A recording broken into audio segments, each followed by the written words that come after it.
And the next problem I want to look at is problem number 62.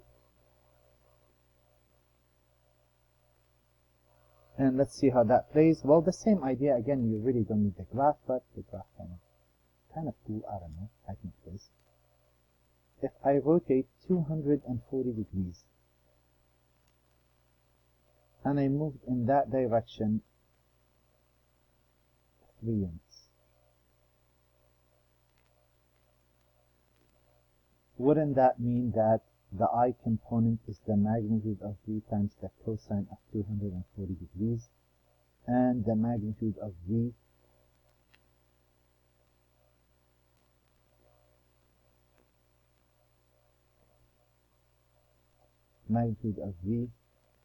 and the sine of alpha, kind of like saying X is R times the cosine of 240 degrees and R times the sine of 240 degrees, and 40 degrees holds a reference angle of 60 degrees.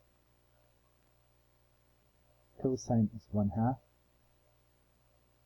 and sine is radical 3/2, with the exception that we are in quadrant 3, and quadrant 3 both of these are negative, so this is actually negative 3/2 and negative 3 radical 3.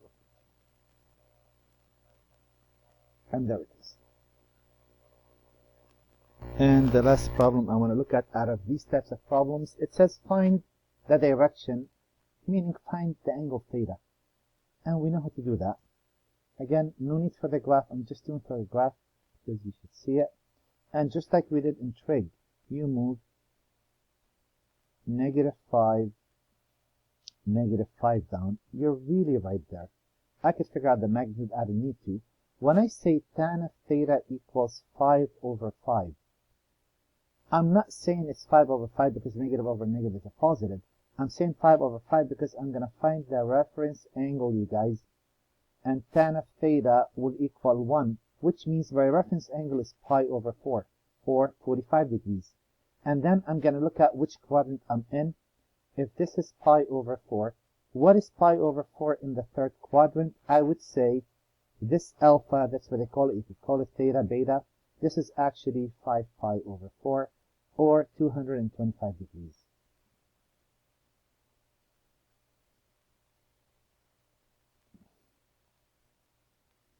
And there it is. Now, the last thing we're going to do is a combination of the algebraic and the geometric, and that's how we solve all of these applications. And let's look at some of those.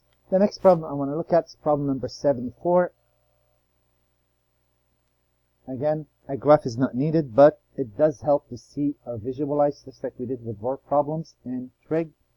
A man pushes a wheelbarrow up an incline of 30 degrees with a force of 100 pounds, pushing up at an angle of 20 degrees. Let's say that's the 100 pounds,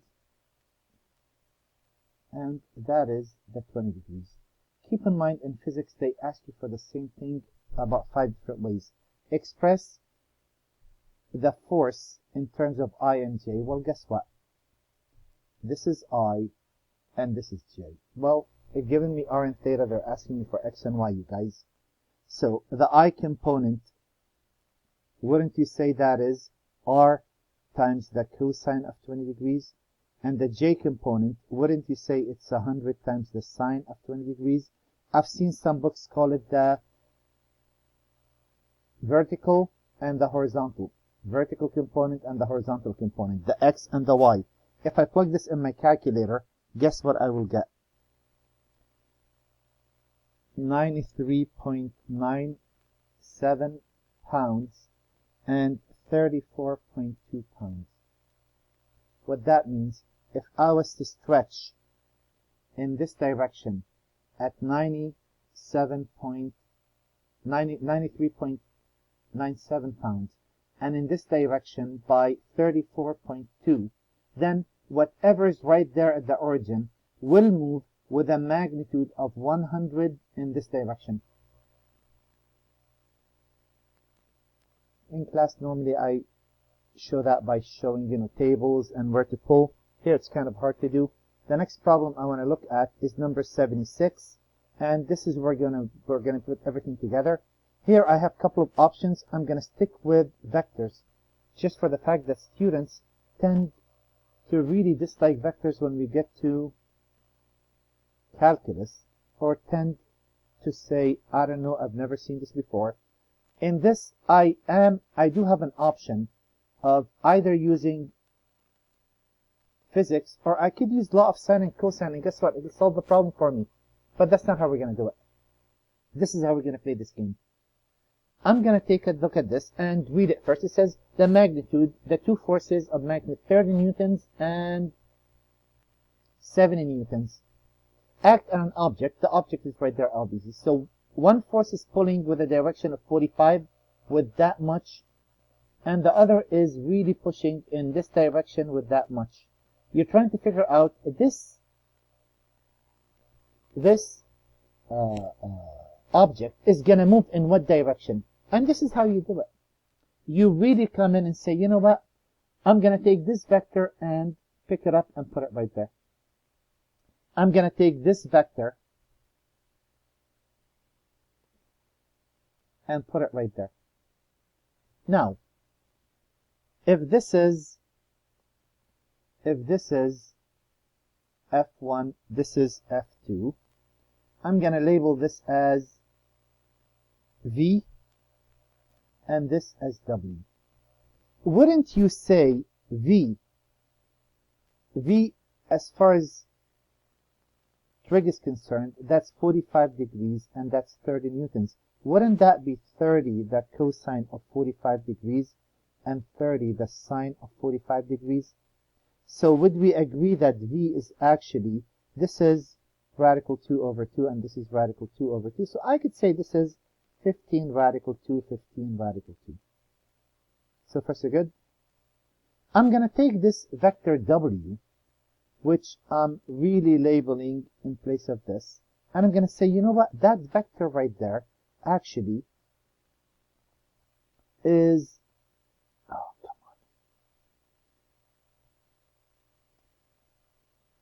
come on. That vector right there is actually running 120 degrees, and the magnitude is 70. So wouldn't that be 70 the cosine of 120 degrees and 70 the sine of 120? Again, I'm given r and theta. I'm finding x and y. Well, 120 degrees will have a reference angle of 60 degrees. That's a half. And that's radical 3 over 2. Except in the second quadrant, this is negative and that's positive. So I know that W equals negative 35 and 35 radical 3. Again, instead of using the law of cosine, now observe. If I was to run from the origin, running all the way to that vector, hey, isn't that V? And if this is W, isn't that V plus W? So if I add those two, do you see that I will get the resultant vector? And that would be what? How do you add those? Don't you add the I to the I? Wouldn't that be 15 radical 2 minus 35? And the J to the J? Wouldn't that be 15 radical 2 plus 35 radical 3? And that vector right there will resemble force 1 plus force 2, which is the resultant. That's always what you want. So, if I want to know the direction and the magnitude of a vector, how do you do that? Well, given a vector, the magnitude of F1 plus F2, that's really the magnitude of the resultant. That's the square root of the I component squared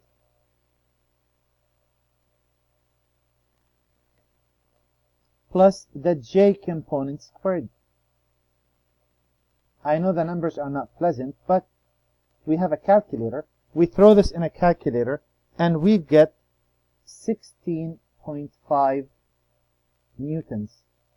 And if I take tan of theta to equal the J, which is that was f15, this was 15, right? f15 radical 2 plus 35 radical 3 divided by 15 radical 2 minus 35. Plug this in my calculator. Theta would be 99.56 degrees.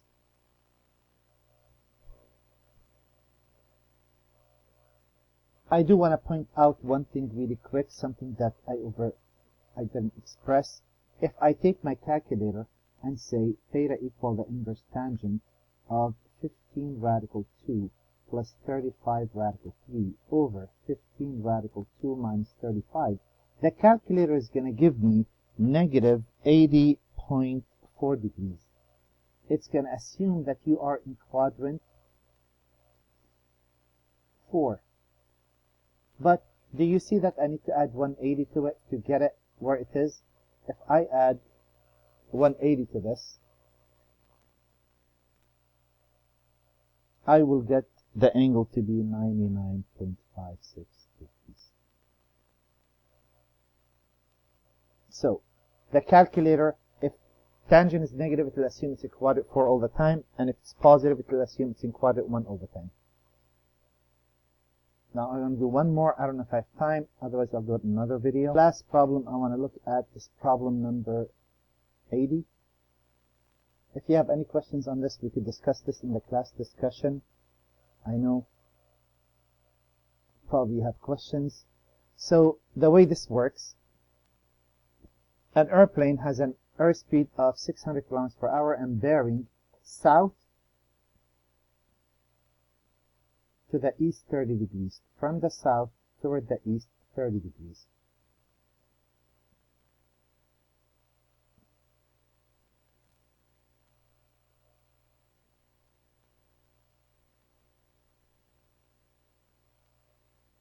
So this is 30 degrees. And then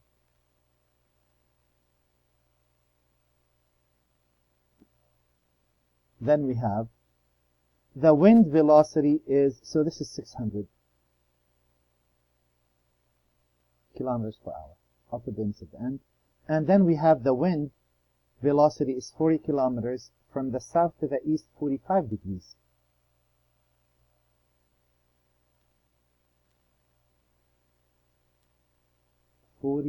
At 45 degrees.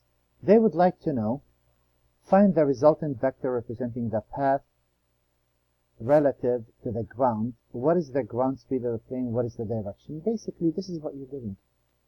You're pretty much trying to figure out, if I am to drop right there, I'll run in a straight path. Do you remember how to do that? Isn't this here, this vector plus that vector?